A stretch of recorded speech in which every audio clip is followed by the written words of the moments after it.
Tonight on the Star Trek Universe podcast, we're doing our first feedback episode. We're going to see what you guys think of the cast and see what you guys think of the things we've been saying about Star Trek. So stick around for this conversation spurred on by you, the lovely listener. I'm excited, y'all. All that right after this.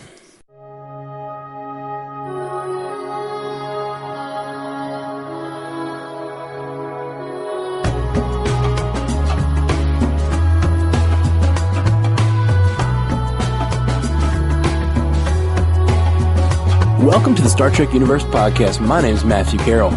I'm David C. Robertson. David C. Robertson. That's right. You old so-and-so. Yeah, you old salty dog yourself there. All right, man. I'm excited to you know, it's this to me is a big part of having a podcast. Mm-hmm. It's the interaction with the listeners because it's just, I don't know. When we started out on the Marvel Cinematic Universe podcast, for a while it kind of like felt like we were talking into a void, and then we got our first few listeners that were like really being reactive and responsive, and it just like it adds a level to the show, both like literally adding creative juices to the show, because often the listeners have better ideas than we do, and it just makes it feel less like we're screaming into a void and more like there's a community talking about this stuff, and I love it. So this is an exciting day. Yeah, it was really cool when DC on Screen started getting listener feedback, and they were like, you know, really ardent feedback people, like, right. So it was just all at once too. It was really weird, but it's cool. Yeah, and but this is the earliest I've ever experienced getting feedback on a thing. Yeah, and I will say a lot of these names I recognize from our other casts. So yeah, welcome over, guys who have joined us. It's awesome. We really, really appreciate it. So let's dive in. Let's see what people are saying. A lot of these are responses to our earlier episodes, and yeah, let's talk about it. Yeah, and first off, we've got Jeffrey James, and I didn't know Jeffrey James. I think I think you know him. Yeah, definitely. He's a good guy, a writer. He actually does like animation as well. Okay, cool. Yeah, he's a really cool guy. Well, yeah, he mentions this thing called Borg War, and he had a link to it, but it didn't lead to anything. And I tried to ask him what it was because it sounds pretty cool, but he never got back to me on that. Yeah, so I don't know. Yeah, I saw that. I'm curious too. I don't know. Jeffrey, let us know what's going on, buddy. Yeah, man. So Jeffrey tells us, he says the cast is good, highly recommended, which is awesome, and I love that. I love to hear that. I think he's mainly in this feedback referring to our episode where we ranked the series. Yeah, and he says Deep Space Nine. When I was making Borg War, see there again, I really want to know. When I was making Borg War, I ended up on the Paramount Studios tour and found the set pieces of the Defiant Bridge sitting in an alley waiting to be crushed up. Not given away, not auctioned, crushed up. Sad, but also cool to see them up close, particularly since much of the action in Borg War takes place in a Defiant-class ship. Dude, I need to see this thing. Yeah, I need to see this too. I wonder... Yeah, I don't know what he does that he was making something called Borg War. And it sounds like it was some sort of actual either animated or live action thing, because he's talking about the sets. So, yeah, that sounds awesome. Please, Jeffrey James, tell us what Borg War is. The link was broken that you sent, so yeah. Yeah. That's rad. And why did you not steal something from that set? Right? I mean, who's to say he didn't? Yeah, maybe he's not going to implicate himself. All right, so he goes on. The original series, unfortunately, all but a few of these are unwatchable.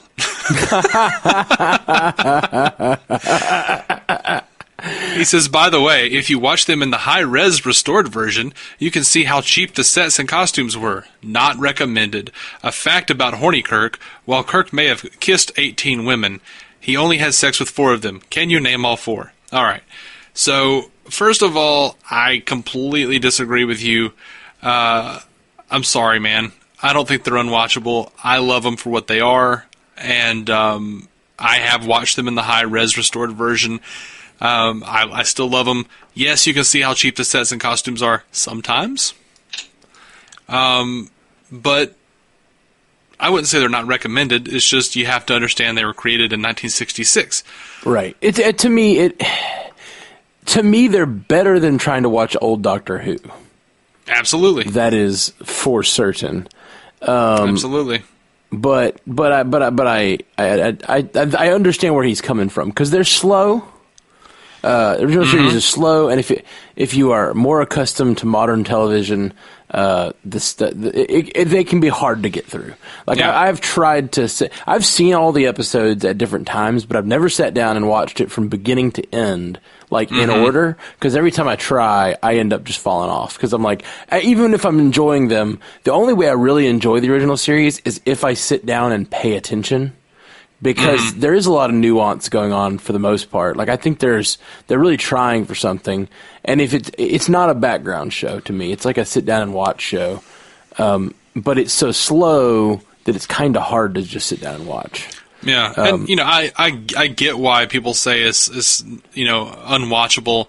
One of my favorite things ever is the Futurama episode where no fan has gone before, when Star Trek has been outlawed. And Fry is talking to Leonard Nimoy and Leonard Nimoy is the only original cast member who stayed on Earth, and he's talking to Nimoy and trying to get him to remember Star Trek. And he says, 79 episodes, about 30 good ones. Oh, it's one of my favorite lines. Yeah, 75 episodes, about 30 good ones. Yeah, and I think that's probably pretty accurate. And even some of the best ones, like I rewatched. I think one of your favorites. I enjoy even the worst ones, City on the Edge of Forever. That might be my favorite. Yeah, I knew that. And so I've been rewatching some old TOS, and I rewatched City on the Edge of Forever. And I get it, why it's your favorite. It's an emotional story, and I like it. But it was kind of thinner than I remembered it being. Like the story in that episode is very thin. Like I don't feel like they. I thought as a child I watched that. I haven't seen it since I was a teenager probably. And when I was a teenager, I remember it being a really sort of, I don't know, in-depth exploration of this character. And it really isn't. It's a lot thinner than I remembered it being. I still like the episode, but like. I don't know. It's 42 minutes to tell a story, and it didn't. It wasn't as good as I remembered, and I was kind of disappointed. Part of the reason I love that episode, is I do like what it really. I like that it hints that they were there for a pretty long time, like a couple of months, and I also like that he actually does fall in love with Edith Keeler. It's not a trick. He's not trying. Like Kirk's not trying to get something out of her. By making her fall in love with him. He genuinely loves this woman, and at the end of the day, he knows what has to happen when the time comes. He knows what has to happen to save the future. Yeah. I like that. I guess spoiler alert for City on the Edge of Forever. But oh my gosh, it's like 50 years old. Well, I know, but if you're like Jeffrey James just said he doesn't recommend it, and then we're talking a bunch about it. So maybe there are people out there who are fans of TNG who haven't watched all those episodes, and I don't want to spoil if they don't want it spoiled. So we're always going to talk about episodes, so. But if I think about it, I'll throw a spoiler alert. Also, I'm a huge Andy Griffith Show fan, and there are a couple of episodes where Star Trek and Andy Griffith like kind of cross mingle, like they sort of intersect. And while he's walking with Edith Keeler down the street, they pass like Floyd's barbershop. Like they're literally on the Mayberry set. That's cool. The other episode is Miri, but they've boarded everything up, but that is literally Mayberry Town Square in the episode Miri, and they've just made it look like a ghost town. That's really neat. Yeah, I've seen that episode. What I was going to say is, I almost wish there'd been more of an exploration of the idea that he had to let her die to let the future happen. Right, and I think there was, like, Harlan Ellison was angry, God rest his soul.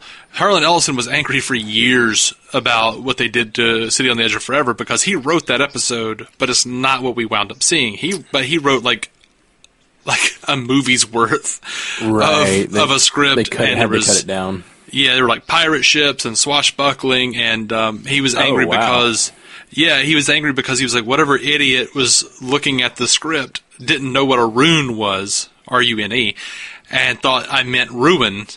So on the planet there are all these like city ruins, and he was like, no, it wasn't supposed to be a city in ruins. It was just the multiple things that like they just did, and he really was really pissed off by the fact that Kirk decided to stop McCoy from saving her, because in his script Kirk was willing to eschew the future for his lady love. And Roddenberry was like, no, my captain wouldn't do that. They did do, IDW did a comic book series that was based on Harlan's actual script, and I want to say Harlan had something to do with it. And there's also like the actual, you can actually buy the script. So much. Let me just do a quick rundown. The episode is about, they go back in time, and Kirk has to make a hard choice between letting a woman die or saving the future, but it's a woman that he falls in love with. And so the whole tension of the episode is they're trying to figure out how to set the future right, but in doing so they realize the only way to set the future right is if this woman dies, but by the time they learn that, he's already in love with her.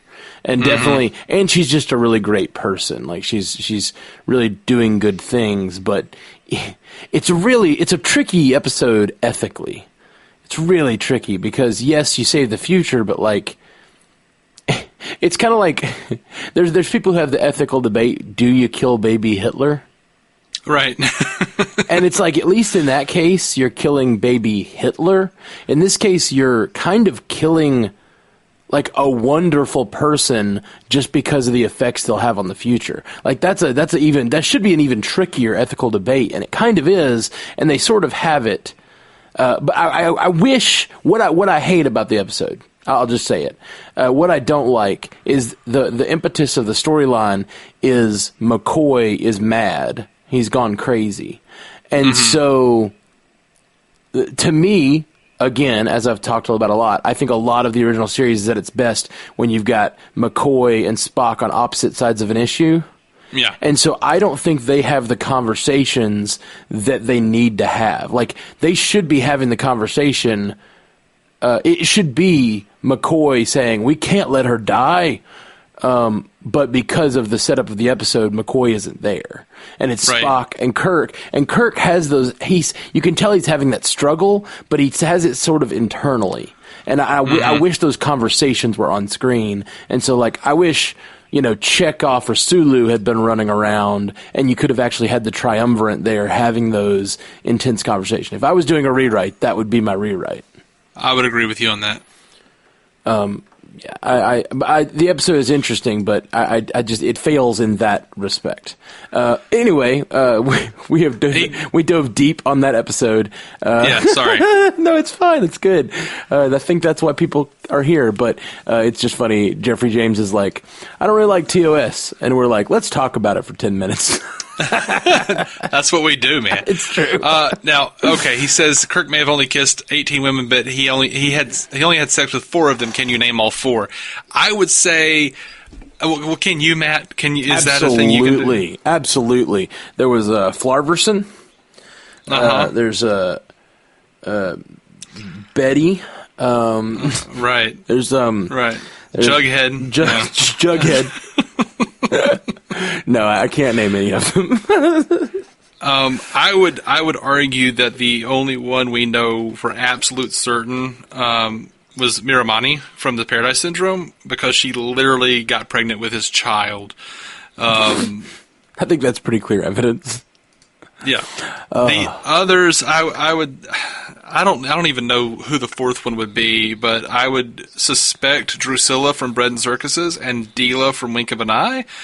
But those are, I mean, they didn't have to have intercourse. We don't know that. Like, it faded to a commercial, and then like, he's putting on a boot. You know what I mean? Probably like, just went down on him or something. Right. Gave him the old Kirk maneuver.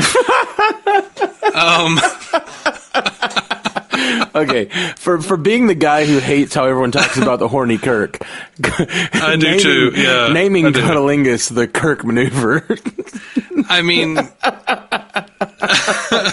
I don't know, man. I mean, that's what I'm calling it from now on. I don't know. I'm no good at talking about this. But look, I don't think, like, it was the 60s. I don't think that there was enough. I don't think there was enough evidence to say that he had sex with any of them other than the woman who he literally married as Kurok and who was about to bear his child before she was stoned to death. I do think that if it cuts to black and it comes up on him zipping up his boot or whatever, I think that's evidence enough. I think that is 60s television sex. Right, absolutely. That's why. But I don't know who the fourth one was. So, I mean, you can also, like, I'm pretty sure, like, I'm just talking about, like, the people who he encountered first on the original series, and then had sex with in that episode. I'm not talking about, like, a real Shaw or any of these old loves of his who, like, but did came he back. Sex them on the show? Like, during the course of the show? Unclear. Okay. Well, I would say. Okay. Well, I would still count those if he had sex with 4 women. So if you have another call there, I'd make it. See if you're right. Well, I mean, I would probably say a real Shaw, but then you also have, he was with Janice Lester for a year, according to Turnabout Intruder. I'm assuming they got down at some point. I think that's probably a fair assumption. There are more than 4 if you go that route. Yeah. And then if you go the whole canon, you can also bring in Carol Marcus. You can bring in Antonia. There are more that you can bring in. So I don't know about the number 4. All right. He also says an observation about horny Kirk is a good thing that Spock was around the whole time when Kirk was talking to the Horta, because if he'd been alone, he probably would have nailed that silicone cutie. I disagree. Kirk had a pretty specific type. I know it had to look pretty human for. Yeah, maybe. So he says, enjoying the cast. Keep up the good work. Thank you, man. Thank you, Jeffrey James. If you'd like to hone your question, I guess I'll try to figure out what the 4 were, or you just tell me what you think the 4 were. Yeah, what do you think is evidence? 60s evidence of sex on television is really what we're getting at.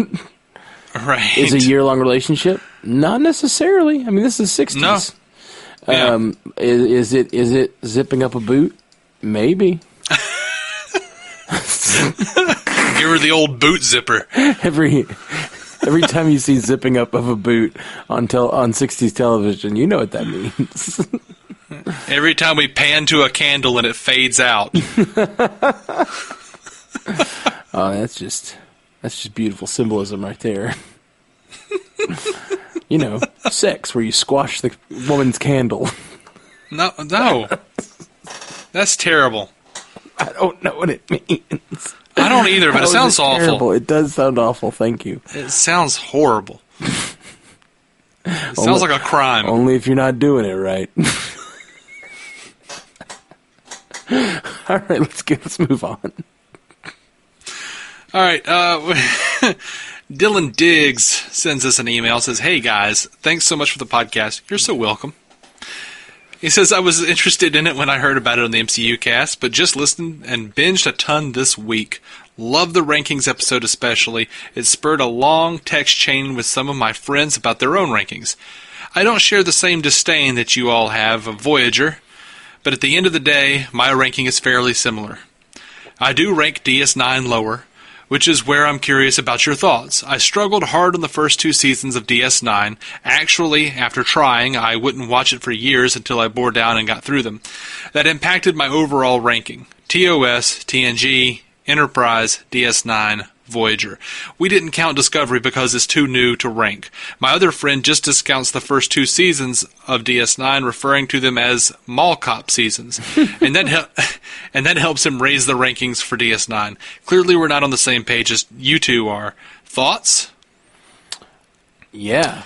I would agree the first 2 seasons are a little tricky to get through, but I contend after watching the rest of the seasons, going back and watching those first few seasons is not as bad as it was. It reminds me of Buffy in that respect. I don't know if how many people out there are Buffy fans, but Buffy's first season is atrocious when you first watch it. But her second season's amazing. Second season's amazing, yeah. I would, it reminds me more of Agents of S.H.I.E.L.D. Because I feel like, just like the creators of Agents of S.H.I.E.L.D. said, it's a little bit like trying to get through you eat the vegetables first. You know what I mean? Before you get to the goodness. Because the first 2 seasons of DS9 are very much setting up, and it gets to it pretty quickly. I've gone through, like, they set up Dominion, they set up Jim Hadar, they set up the Changelings, they set up just the characters, and we get to know so many of the side characters that by the time, you know, the shit comes out, man, we know everybody. You wind up caring so much about the characters because those first 2 seasons were quote unquote rough. But I mean, how many times do we see, are we hinted at Garrick and what he did and what he's capable of? And we build that relationship between him and Bashir. We build the relationship between Miles and Julian. I think Miles doesn't show up till like season 3 or 4. But what? Yeah, no, isn't that right? Chief O'Brien's there from the beginning. No, I'm thinking of Worf. Doesn't show up till end of TNG. O'Brien comes over immediately. Sorry. Like the pilot of DS9, they made like a big stink out of it. They're like, "Here's O'Brien coming from," and then he was a big deal. The thing that I think we're getting at here is the storytelling on DS9 is at its best. Like so the storytelling on most Star Trek series is very episodic. The storytelling on DS9 is very serialized. And I think those first few seasons don't function as well because they just don't have the depth of character. They're also still finding the voice, and I think those first 2 seasons are a lot more episodic. They're a lot more like villain of the weeky. And what I think they realized around season 3 was you're in the same place all the time. You don't have to be episodic. Like we're a station. We're going to deal with the same people and politics and villains. And it's not a villain of the week. It's a villain these overarching characters that you can like grow to care about. And so like I think they locked into the kind of storytelling. But I do think that those later seasons benefit from the 2 seasons of sort of building who the characters are. Well, the premise of the show calls for like a serialized storytelling, in that Agreed. Sisko is there to get the Bajorans into the Federation. I think what was happening, and I don't know, I might be wrong, but I think what was happening is there was a tug of war between Rick Berman and the people who were running the show, essentially. And once Voyager came around, Rick Berman kind of let them do whatever the hell they wanted. Right. That's what I think. Yeah, that's very possible. Either way, it found its voice, and like I think, and like watching just the first episode, I think the first episode of DS9 is great. It's a little cheesy. It's a little like I don't know, just a little melodramatic and stuff. But I love Avery Brooks when he's melodramatic. Yes, me too. I love him when he's like. Like I don't know, just like that like voice, that very like Shakespearean yell that he like it delivers everything with. I just love it, man. But I'm not happy with him when he's happy. You don't like him when he's happy? Yeah. I like him when he's happy. Because like he's like walking with Jennifer on the beach. He's like, ha ha, woo! You know, it's like, what are you doing, dude? It's the same. Like he is probably in some ways almost the same. And I don't mean this. He's not as bad as William Shatner as an actor. But he is kind of in the same vein of William Shatner. Like, he has the same sort of, like, over-the-top delivery of everything he says. Kirk is not over the top, but he's also... His delivery isn't natural, is what I'm getting at. Yeah, they both have a very unnatural delivery. And... I just love it. And like him being happy, that's just the reverse coin of when he's like very dramatic and serious and commanding. He has such a like, he's such a unnatural presence, but it's kind of beautiful. And that happy, like that's a great example of him just. I love him like walking around a kitchen cooking Cajun food and like dancing in the kitchen with Jennifer and like I don't know, he's just like being such a ham. Like he's just a ham all the time. Yeah. And I mean Cassidy? Yeah, probably. Yeah. Jennifer was his first wife. Mm-hmm. Cassidy, do they ever get married? I don't know. I don't remember them getting married, but they might have. I know she's pregnant at the end. Man, I want a DS9 movie still, and it's never happening. It's no way. So let me ask you real quick: how much stock do you put in the notion? Like William Shatner claims, and I mean, you look at him at Boston Legal, you look at him in different things that he's done over the years. He's not nearly as bad as he was on the original series.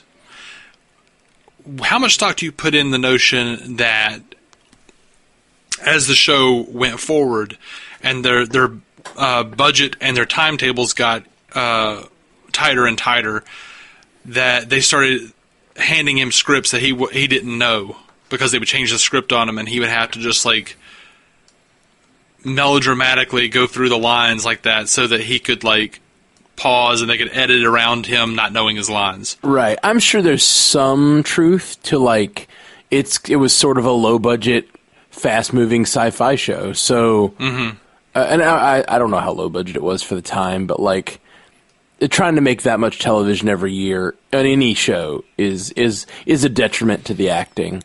I mean, I think like the first season was like 36 episodes, something crazy. That's insane.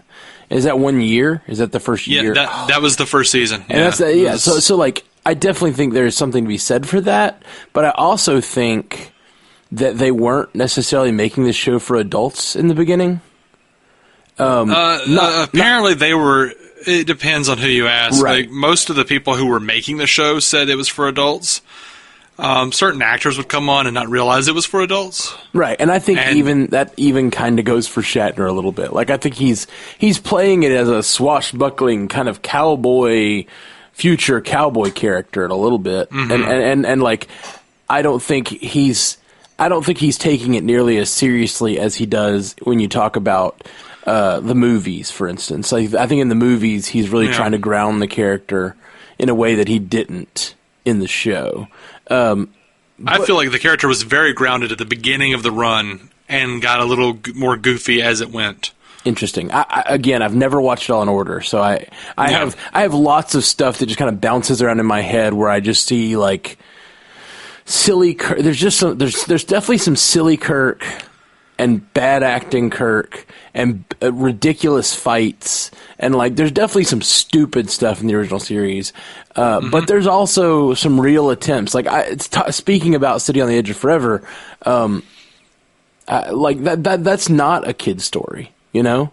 That's I mean it kind of is. When I was a child, I watched shows where like, you know, someone's gonna die and you got to make that decision, and in some ways it does feel a little bit more childish in that, like I talked about, they don't really delve into the issue. They just kind of like present it and then it moves past so quickly. Like the story moves past so quickly. I don't know, man. I need to rewatch more of the original series. I have been, but I need to get through more of it. I'll be able to discuss it more intelligently and bring actual examples. I would love to do an episode-by-episode rewatch and do it on the show. Yeah, well, I think we will. It's just a large project. We're going to be doing our Discovery rewatch really, really soon because that's like super timely. Man, I guess we could. You guys let us know what you're interested in because there's so much Star Trek. There's 50 years of this stuff, and it's like we could do jump around episodes, like just hit favorite episodes, various things, or we could like start at the beginning of Star Trek and like move our way through it slowly. But that just is going to take literally years. And as Jeffrey James said, he doesn't like the original series. So like we might just like really be alienating people that are here for other parts of the canon. We'll be here to do news. We'll be here to do like special things and cover like once we get caught up on Discovery for the cast. I feel like we can then we'll focus on that when it's on, right? And then we can also drop occasional episodes of rewatching the rest of it all the way through other stuff, but try to. Yeah, I don't know. I'm of two minds on the subject. So listeners, let us know what you think. There'll be something for everyone, I feel. Let's see. Anything else did we need to respond to about Dylan's feedback here? Let's see. I also hope you guys end up ranking the movies at some point, maybe just top 3 and worst 3. I would love to rank all of the movies. Oh, for sure. And just do an episode on that, and then I'd love to do individual review episodes where we actually just sit down and watch them and go through them. I kind of want to do that before we hit up individual episodes. Yeah. No, I think the thing is there's a whole lot to do to make this cast what I want it to be, which is pretty exhaustive exploration of Trek. We just need to pretend we have time. Yeah. And just we'll get to it when we get to it. But I love that idea, and it's definitely something we've talked about.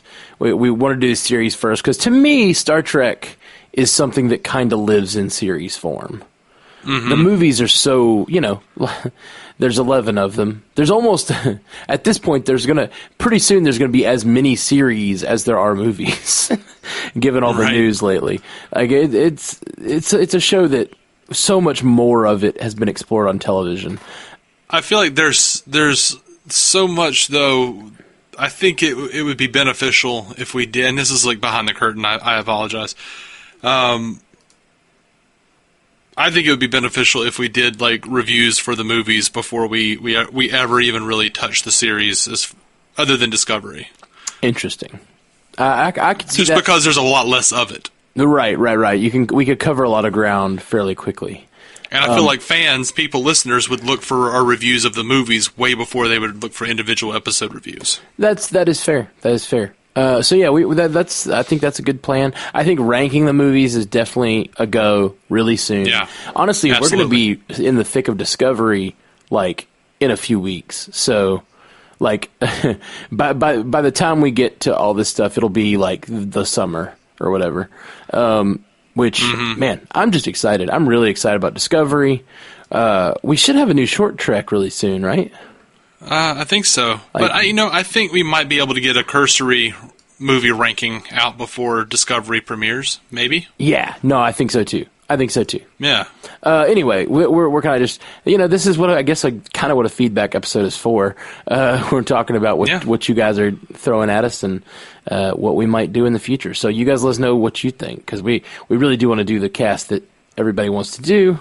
Obviously through the filter of what we want to do. So we're a lot less. I think it's funny on this show so far, at least we've been a little less apologetic about just no, we're doing our show. I love it. I'm really happy about it. I feel like over on the MCU cast, we definitely do our show, but we're a little more accommodating to some degree, which I also want to be. I'm not saying it's a bad thing to be accommodating, but I like just being no, this is who we are. This is what we do. It's fun. Okay, what else we got? All right, so we've got Randy Lynn Christopher writes to us, says, "Hello, gentlemen." Hi. Hello, Randy Lynn Christopher. I have been a fan of the Marvel Cinematic Universe podcast, and that is where I learned of your endeavor here at Star Trek U. Thank you for delving into my first true nerd love, Star Trek. Mine I have listened too. to... Yeah, probably mine. I don't know. Anyway, yeah, I guess it is. 4 versus 6, yeah. I have listened to all of the available episodes, and I appreciate your enthusiasm and apparent affection for the world of Trek. I wanted to give feedback to the recent episode regarding your ranking of the 6th series. People liked that episode, man. I concur fully with your number 6 through 3 selections. I think those are in the correct order, worst to better. And although I really, really like DS9, for me, TOS is and always will be number 1. You gave many of the virtues of the show that, in your opinion, places it very high in your estimation, and I concur with those reasons. But I think it transcends DS9 in one regard that eclipses any other in any of the other shows, and really in pretty much any sci-fi in print, television, or movies. Spock. The original series set the stage for everything that follows. The ship design, uniforms, characterizations, the very scope of the future was defined in the first series, and everything that follows was merely building on that foundation. But the character of Spock, played by Leonard Nimoy, places it above all else in my estimation. Nimoy's Spock is a giant among giants. He is like Gandalf to Lord of the Rings. All the other series tried, and mostly failed with an excellent try by Data, to come up with a unique character like Spock. I recently rewatched the entirety of the original series, and Nimoy played that role to the hilt. I think his presence in the original series, along with the other great things about it, makes it the best of all the series, and the fact that I am older than dirt and grew up with it doesn't hurt either. Let's rank the movies in order next. I think you will be able to guess my number one. See below. Thank you for doing this cast. I will be following it from here on out, and he posted this awesome cosplay picture of him as Khan from Wrath of Khan. Yeah, it's totally badass. It is so badass. Like, for a second, I was like, why did he just include a picture of Khan? Oh! Right, I did too. I was like, it's so just good. a picture of Ricardo Montalban. Oh, no, it's not. No, it's not. It's Randy Lynn Christopher. That's awesome. So, yeah, all of your reasons, man, that is why, for me, like, DS9 and TOS is almost tied, and it pained me to say DS9, but I love the serialized storytelling so much. I loved how it grabbed people from the Next Generation, and I loved how Next Generation informed main characters, like Picard's stint as Locutus. I loved how it pretty much ruined Sisko's life. The whole thing, like, just the way it built on everything, the Core Kang and Koloth follow-ups, I loved how it followed up on the original series. And one of the things I haven't said on this podcast that is absolutely true is the first, and I know people will bitch at me about number 1 and number 5, but I love the first 6 Star Trek movies the most of anything Star Trek. More than Deep Space Nine, more than the original series. Mm-hmm. I love those original cast Star Trek films. Yeah. So it might be that if we had included those movies, like if we had included those movies in the rankings, like if we're talking about the original cast or which cast we like best or something, you might have gone original series. I think they're more iconic. I think, right. That he's absolutely right. They did set the precedent. Here's the thing. I think Spock, and not just Spock, but the Vulcans. And I've talked about it a whole lot, the balance between logic and emotion, and how big of a part of the show that is, and a part of like the Star Trek ethos, and even moving forward with Data. And I think Data, he mentions Data being a good try. I think the mistake Star Trek makes going forward with their attempts at future Spocks, which, I mean, I think we have many attempts at future Spocks. We have Data, then we have the Doctor, then we have Odo. I think is a similar character. We don't really have it on Discovery yet. We didn't really have it. I'm up to Paul. Well, Saru is a pretty good. He's just like that. He's different. He's the different character. Right. But to some degree, Michael Burnham herself. Right. Yeah, that's true. Definitely, if we're talking about logic, Michael Burnham. See, that's the thing about Discovery that's interesting. I think Michael Burnham kind of encapsulates that. The more and more I watch it, the more and more I'm loving it, because it is encapsulating the ideals of that original triumvirate of emotions and logic, but it's all happening within Burnham as a character, and she is fighting that battle constantly within herself, and I think that's really cool. But the thing that I think they've gotten wrong since Spock, with all of those characters that we just mentioned, is Spock didn't want to be human. Right. And I think they do a disservice to having a different type of character. Like, Spock is a fundamentally, like, iconic character because he is so different. He thinks differently. He functions differently than humans function. And that is such a cool idea and they put him on the ship, and he is not always wrong. He embraces who he is as a Vulcan, a half Vulcan, but a Vulcan, and he wants to be more of the thing that he is. He wants to be more logical. He strives to be Vulcan. And every other incarnation that we have of that is always striving to be more human. It's like they have this idealized version of humanity going forward in Star Trek that I think is one of the mistakes of the like sort of Rick Berman era. They idealize humanity.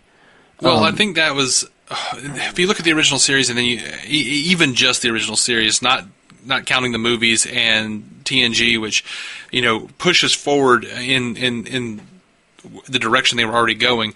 In the original series, they basically treat, yes, Spock doesn't want to be human. He detests that part of himself, and he clings to the Vulcan side. But they treat the human condition as an inevitability, like Spock just like slowly becomes more and more human and realizes its worth. Right. And because of who his friends are. Like, they are very much pushing the quote-unquote human agenda, if there is such a thing.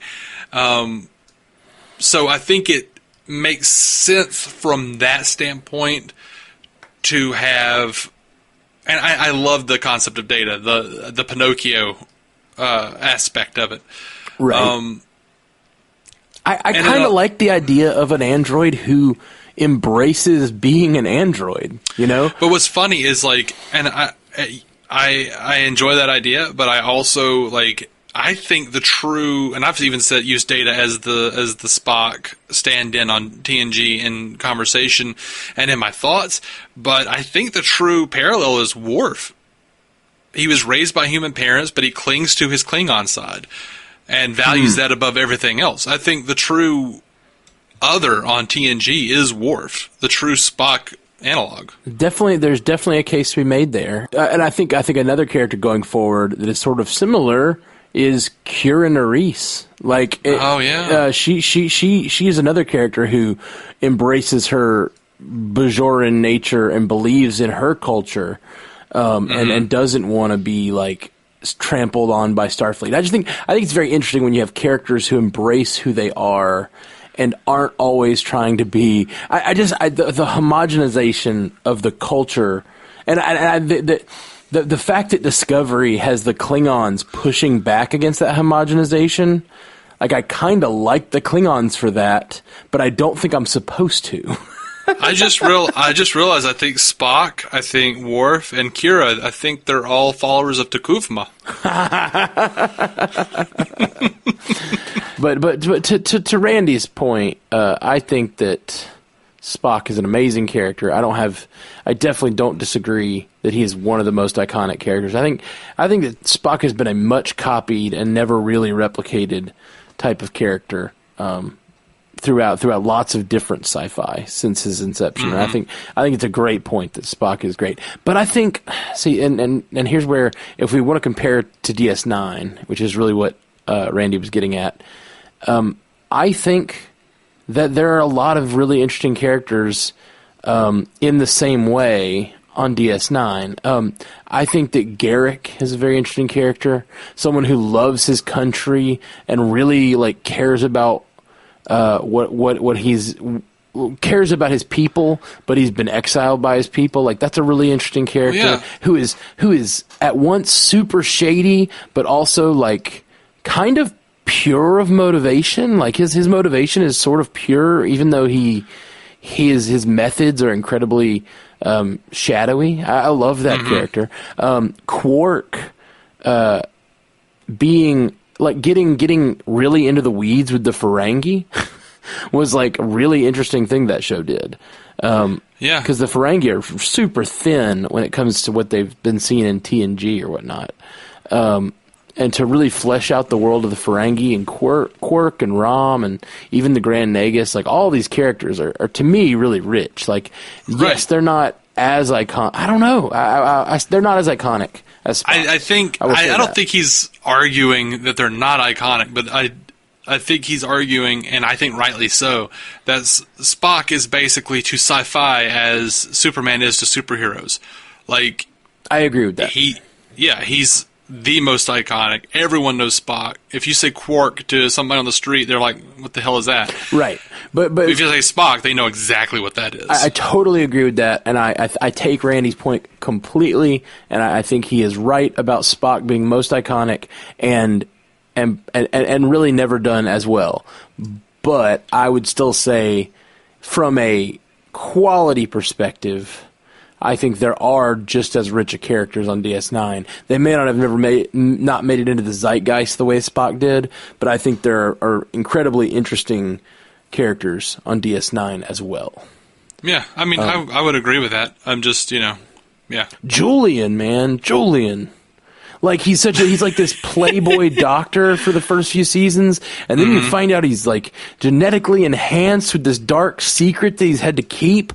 And Alexander Siddig hated that twist. Oh, really? Oh, I love it. He hated it. Whenever they did an episode about that, like, he would not. He would play it down, like he would not try. Essentially, is what he has said. Oh, what because an asshole. he hated it. He hated it so much because he felt like if he had known that about his character from the start, he would have played his character differently. And he felt like it was just a stupid thing that they threw in. See, I love that they didn't tell him, because to me, his acting in the first few seasons is the Clark Kent to his Superman. Like, he is buffooning around, like, acting one way, and he's good at it because he's, like, this genetically enhanced guy who can put on this great face and pretend to be something he's not all the time. I love that there's no clue. You have no clue that that's what's going on. And then, I enjoyed the twist, but if you go back, there are some bits where he's just alone and he is acting way dumber than he should. Okay, that's probably fair. I haven't rewatched it with an eye on that. So yeah, the last time I rewatched it, I was looking for that, and I was like, oh, I saw a few bits, and I was like, that's not good. Yeah. That is not good, but I'm sure I could headcanon most of them. Maybe. By the way, it's fun that he says the fact that I'm older than dirt and grew up with it doesn't hurt either, because I grew up with it. I imagine I'm younger than you. I'm 35. Based on the picture you sent, I imagine I'm younger, but. Well, that's just a rude thing to say, Dave. It's not mean. He called himself older than dirt, and he said he grew up with the show. So I'm assuming he actually grew up when the show was on, which is amazing. I would imagine. I'm just saying, I grew up with it too. So, like, I have a great fondness for the original series. I just always feel the terrible need to point that out when someone says that, like, well, I grew up with it. Like, yeah, well, it was on TV with me too. I grew up with it. Like, for a while, like, it was coming on every night, every weeknight, and then on the weekend we got Next Generation. So it was like... Right. There is something different about experiencing it in real time, like being a part of the sort of like movement and being. It's like you're a hipster for Star Trek. Like I knew it before it was popular. Like I knew it before it was Star Trek, and like because you looking at Star Trek when you first saw it, it was what it is. Like when I go back and try to watch any of that stuff from that era, like it's like I kind of have a sense of what the Twilight Zone is, even though I haven't seen every episode. Like I kind of know it is the Twilight Zone. Even just like the way your parents introduced you to Star Trek is like it's already a thing. It's like this is Star Trek. Like and instead of like watching something first run and being like. I don't know. Like this is being built before my eyes. It's a different experience.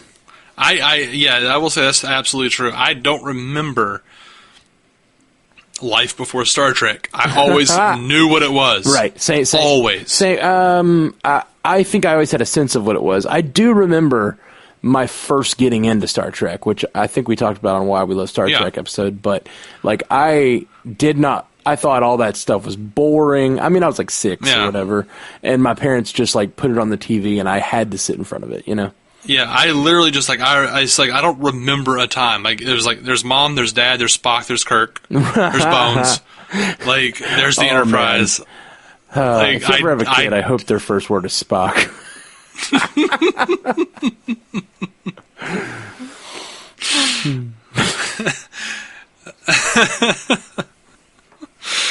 I don't know, man. I don't know what it'll be. But yes, I totally think that Randy Lynn is right with the fact that Spock is like sci-fi Jesus. He's actually, I have a copy of the book Spock Messiah. What? Really? It's it's a novel. It's like one of the first novels, if not the first Star Trek novel. I can't remember. There you go, sci-fi Jesus. Yeah. All right. Wobbly Boots 85, still one of my favorite Twitter handles. Nathan says, just subscribed, fellas. Thank you, Nathan. If Wobbly Boots is the man. If any of you guys... I love me some Wobbly Boots. Yeah, me too. If any of you guys have not subscribed yet, please subscribe. And download every episode on all the different devices you have so we get lots of credit for it. Mm-hmm. And please, do the subscribing, but also the reviews and things. Yeah. Whatever those things are. The reviews and things. Right. On the iTunes. Yeah, on the iTunes and the Stitchers and the whatever you got, because we're a very new podcast with very few listeners so far. So we're trying to build this thing. And you guys are watching it as it's being built. No one knows what it will be in a few years when it has its expansive canon. All right, damn it. You guys listening are the first run listeners. All right, sorry. All right. We got some feedback from John Lindahl.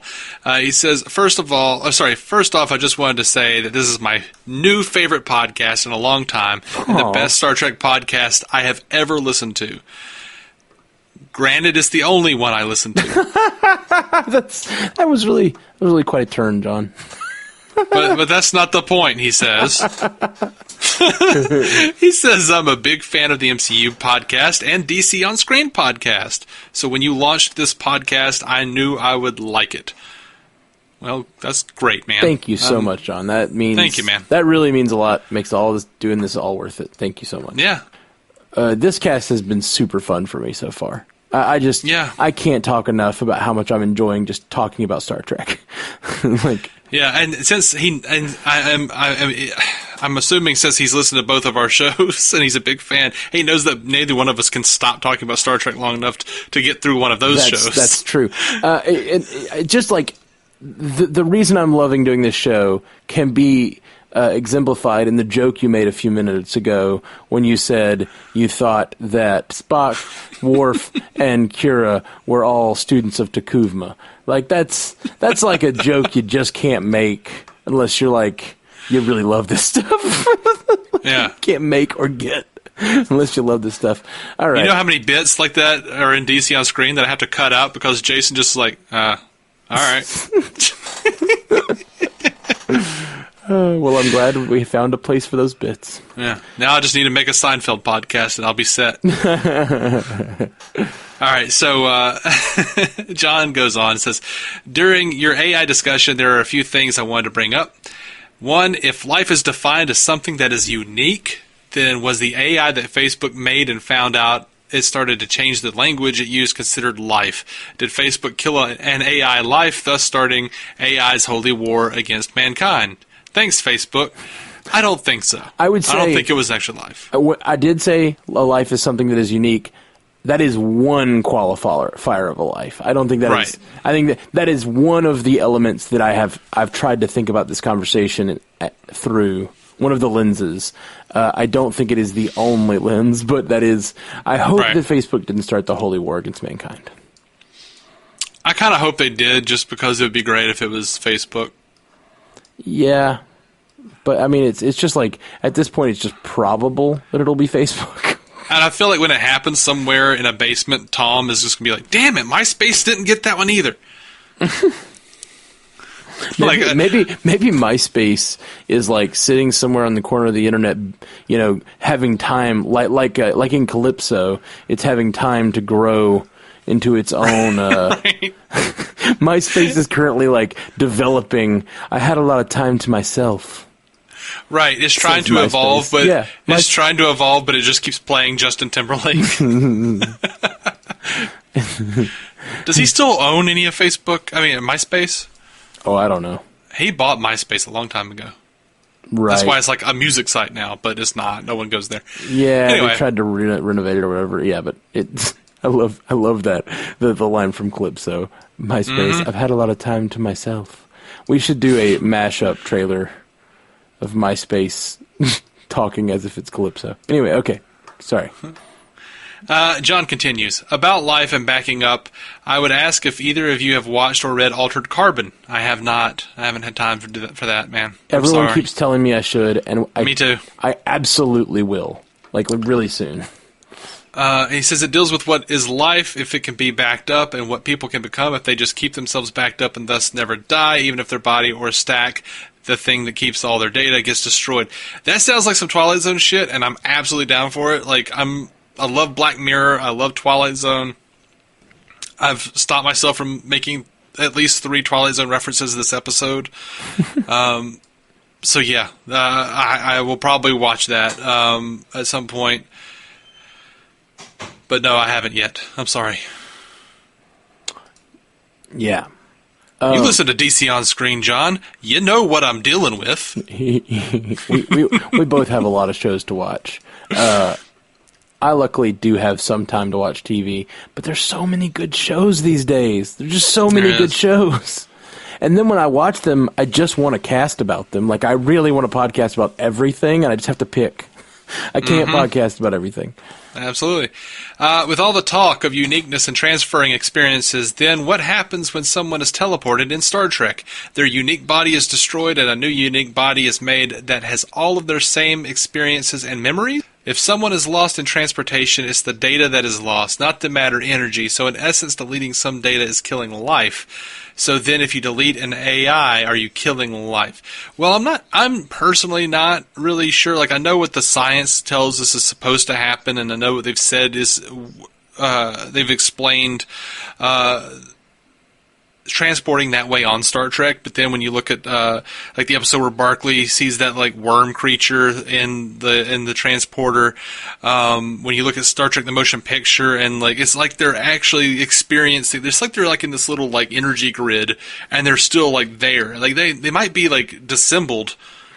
I mean, I don't see any other way, but yeah, you think their matter is being transferred and rebuilt in the same matter is being transferred and rebuilt. Yeah, but they remain sentient the entire time, is what I'm saying. So, like, I'm not sure what that brings to it, because, like, motion picture, when those people dissolve inside of the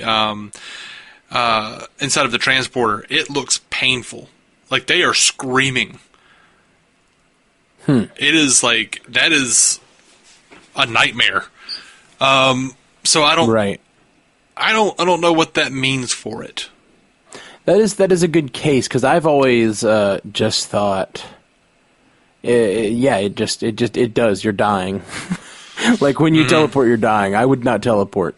I'm with McCoy. I mean, he has teleported many times. But I know. What are you going to do? What are you going to do? He doesn't like it though. Right. So, are they just? I mean, yeah, it does seem like it would be dying, but they say they stay conscious the entire time they're transporting. So yeah, so that is evidence that the consciousness is not dying; it's somehow being transferred and moved. And I think that means that the soul is canon in Star Trek. If the Katra wasn't enough, I think this is. I mean, maybe. I wouldn't say that that's necessarily evidence of a soul, just because you can be conscious in the pattern buffer or whatever. Well, what is a soul but energy that never dies? Come on, Matt.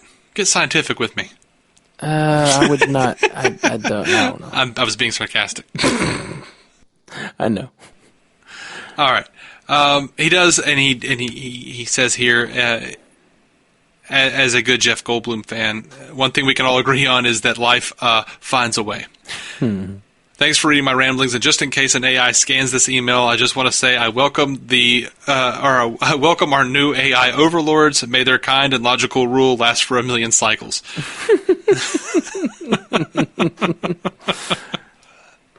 That's great. I'm down with that, man. That was good. That was a great email. All right, our last piece of feedback is from Jason Smith. I know Jason from DC on Screen. Make your dream team bridge crew. Also mention who you consider the worst in each role, why you chose who you did would be great to hear also. If you answer anyone other than Odo for best security officer, you lose. I make no promises on who I pick, but if I'm being honest, I don't have answers for this, and I would love to do this as a standalone episode. How do you feel? Yeah, I'm down. Like, that can be a good standalone episode. We'll do it in the next few weeks. Yeah. So, Jason Smith, congratulations, buddy. I don't know if congratulations are in order. No. Congratulations. Your idea is going to be an entire episode. Yeah. So the coming soon are. Well, I guess we'll discuss this in the weeks leading up. But there's different ways we could tackle this. Our dream bridge crew, is it the one we think would function best, or is it the one we would find most entertaining to watch? Like that's a big difference. We could probably do both. I feel like Kirk is going to be around with Julian and Miles, and they might all be buddies. Julian and Miles with Kirk would be pretty fun. Julian and Miles is going to be in my favorite whatever. Like, they are just there. Right. Julian as a medical officer is a pretty strong one, because he's not only a medical officer, he's also like a Section 31 operative who has like genetically engineered skills. So I think Julian's a pretty strong choice. That's not to say that he's going to be like replacing McCoy. I mean, he can be like Dr. Mbinga. Like, just... I think that's cheating. I think you have to choose. No! Yep, you have to. We're talking bridge crew here, and I know he's not technically bridge crew, but we're gonna have to pick our slots. I think what we're gonna have to do, and we'll come up with a framework for this and have a full episode on it. But I think we're gonna have to pick one medical officer, one engineer. See, in my perfect world, you're not picking the whole shit here. No, wait. He said make your dream team bridge crew. Dream team bridge crew. That's in my dream. We've got Bashir and McCoy in the sick bay, and guess what? The EMH from Voyager is on standby. Right. I think that's cheating.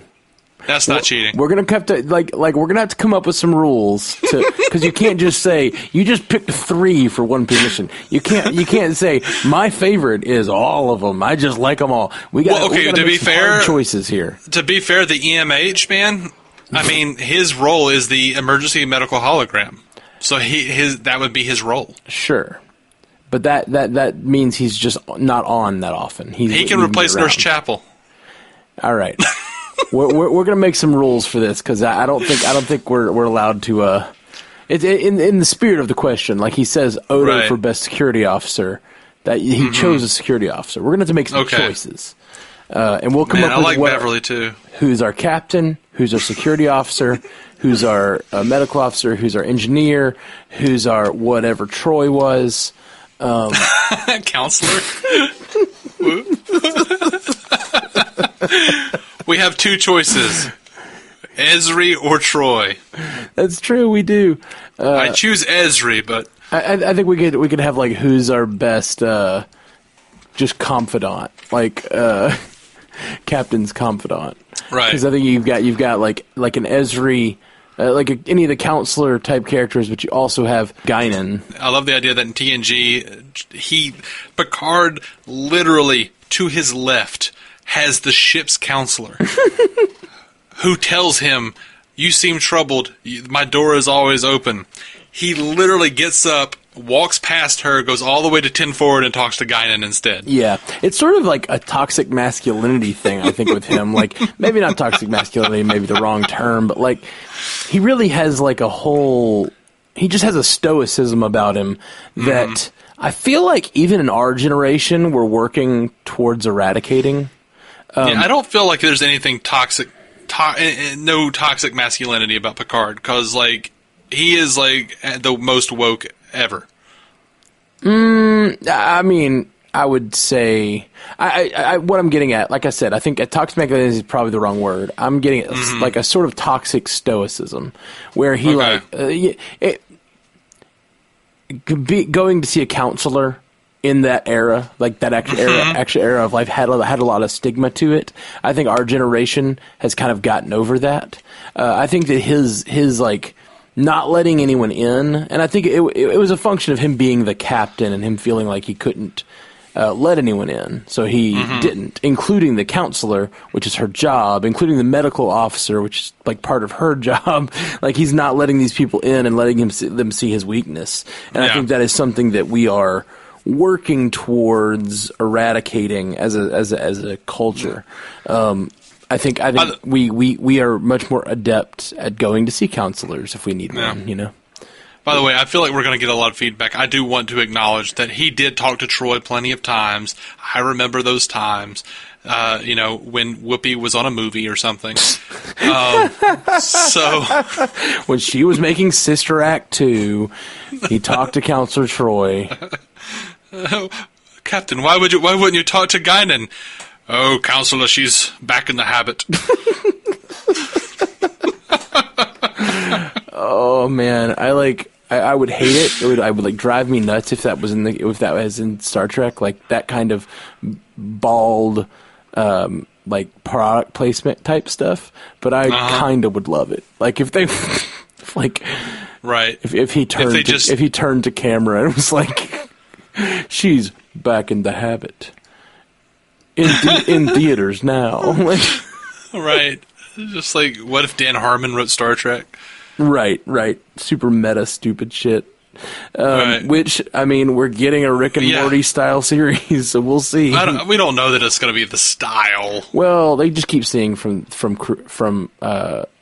it's adult animation from people who worked on Rick and Morty. I feel like they're going for something like that. And they said comedy, correct?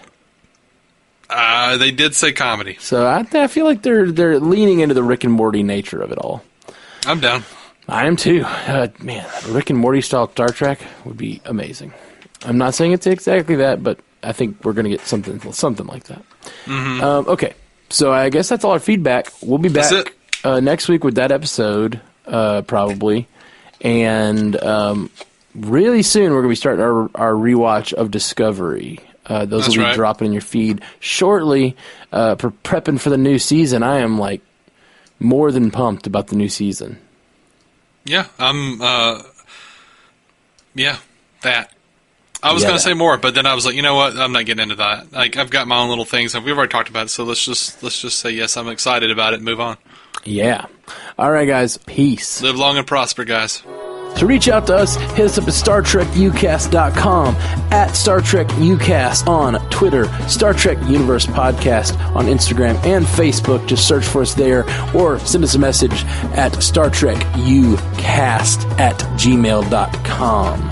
If you'd like to hear more from David C. Robertson, check out the DC On Screen podcast or maladjusted.tv. And if you want to hear more from Matthew Carroll, that's me, check out the Marvel Cinematic Universe podcast, or go listen to my music at MatthewCarrollmusic.com or anywhere you get music.